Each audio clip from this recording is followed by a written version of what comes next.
all these candidates, and they're destroying each other's reputation, and Trump just climbs and climbs and climbs. And I know that this drives British audiences nuts. He's been convicted of crimes. He's been found guilty of harassment. He's been indicted 91 times. I can't even count to 91. And yet every time he was indicted, his numbers went higher and higher and higher. And it's because Donald Trump, and I'm going to use the physical expression, he's giving this to the American people. I'll let listeners figure out what I'm doing right now. I just did it to your producers. Giving the finger. Yes. So, with an election in the offing, what is the state of the Conservative Party? Joining me now is the American pollster, also expert on UK politics, Frank Luntz. Delighted to see you, Frank. It's a pleasure. It's an honor to be here at the start of the conference and talking to the two of you. And we're very impressed by your trainers. Union Jack trainers and mobile phone cover. Union flag. Every time I take them to West Point, the American Military Academy, they get angry with me. They tell me, take off your shoes, give us your phone. But I love it here. But it's the right place for it. So you've been on a tour of the country. You've been away for 9 days now, I think you said, 10 constituencies. Just give us a flavour. I mean, we were just talking there about what this means for the party. Tell me, what does the country feel like when it comes to the Tory party at the moment? There are some people who've decided that they will not vote again for the Conservatives. But, and this is a huge but, they're unwilling to vote for Labour or the Lib Dems. It's as though the Lib Dems don't exist. Labour does exist, but they haven't made the case yet. So I'd like to tell you that I can predict the next election, because that's what people look to me for. But Starmer has not made the case for Labour. The public, and I listened to the point that you made before, 13 years is a long time. 13 years forever. And by the time the election happens, it'll be 14 years. How do you ask the British people to give the Conservative government 5 more years beyond that? It's a question that nobody can answer, even some Conservative MPs. However, Labour has completely and utterly failed to give the alternative. And of course, they're going to go next week, or in 10 days' time, and they're going to have a chance to do so. But up until this point, he ran as Jeremy Corbyn, he ran as Neil Kinnock, the Labour leader ran as Tony Blair. No one knows who he is. No one knows what he's about. They know that Labour represents change, but they don't know if it represents good change. You told Tory MPs a few months ago that any of them with a majority of less than 15,000 should be worried. Does that still hold in your view? Well, I love the fact that I can give a presentation to the 1922 committee and I get a chance to read about it the next day. Yeah, it's meant to be private. We should. Yeah. I do. Whoever delivered that, I'm going to tell them what my order is for tonight's dinner, and I'm hoping that they deliver it to my hotel room. I think there are going to be some MPs that are going to be shocked on Election Day, because the vote against them could be so high. On the other hand, in traveling through the country, some of these MPs have already understood the frustration with the public, understood the tension between the economy and the environment, which is the conversation I kept hearing, expressed their frustration about immigration, crime, and the roads, don't see that Labour is going to bring about the change they want, and they're already winning back disaffected Tories. So I used that 15,000 mark, frankly, to be provocative, and clearly it was.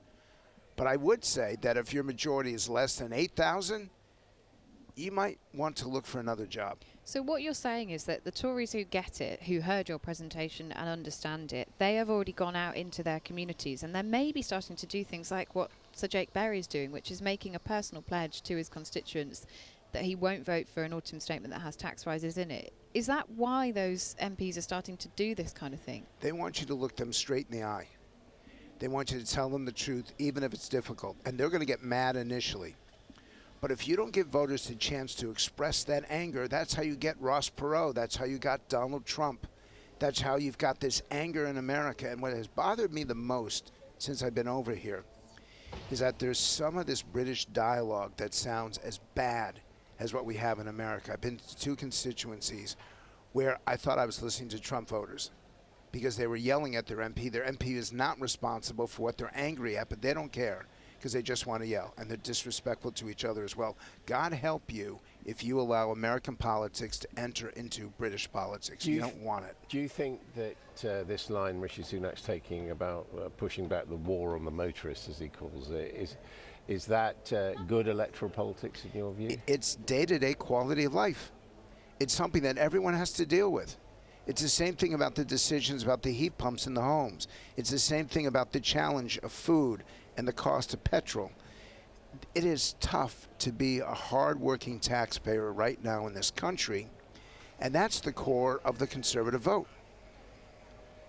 It's up to the conservatives to say this is the difference between So in other words, it's a core vote strategy, and to hold what they've got rather than to offer a brighter future to the country.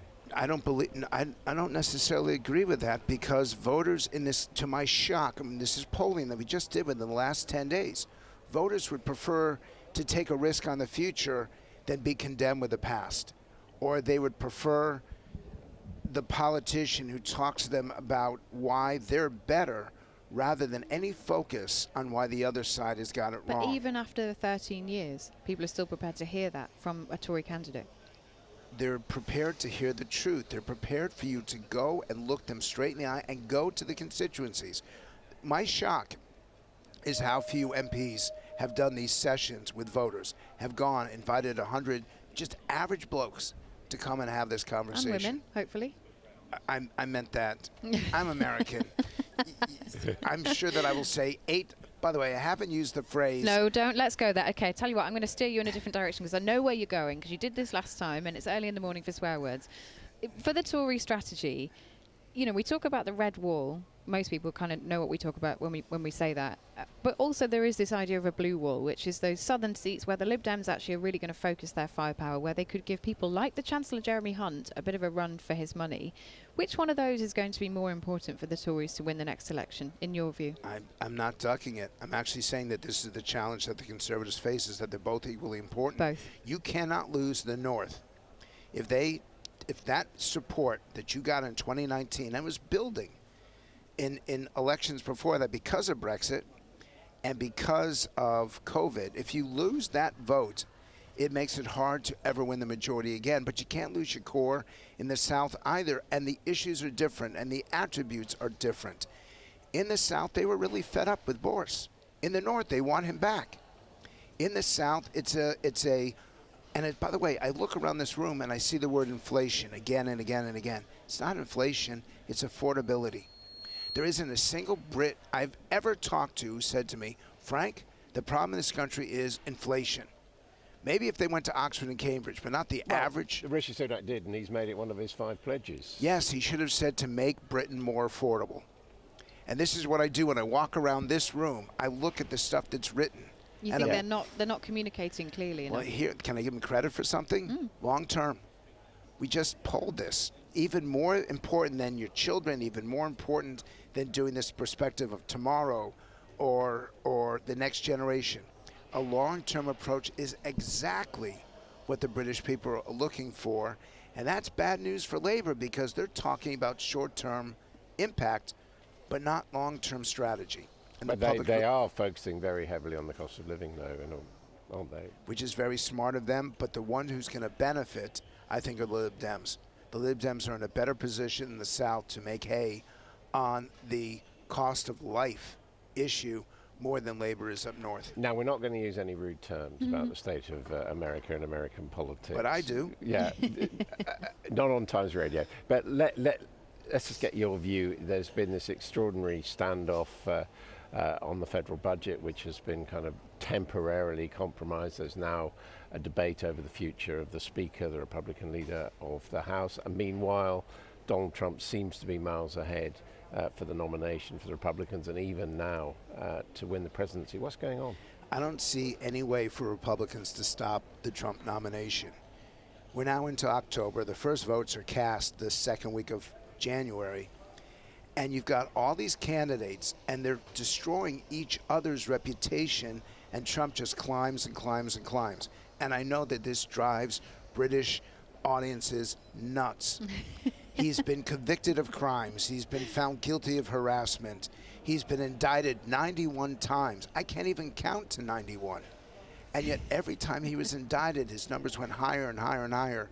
And it's because Donald Trump, and I'm going to use the physical expression, he's giving this to the American people. And I'll let listeners figure out what I'm doing right now. I just did it to your producers. Giving the finger. Yes. Yes.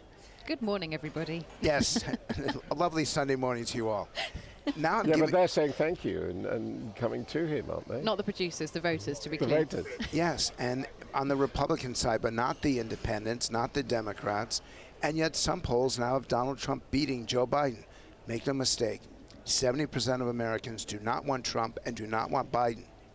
So the two people who are least likely, least desirable in the electorate are the two people that are going to get the nomination unless Joe Biden decides miraculously not to run. And does that make the likelihood of a Trump presidency greater? It makes it possible.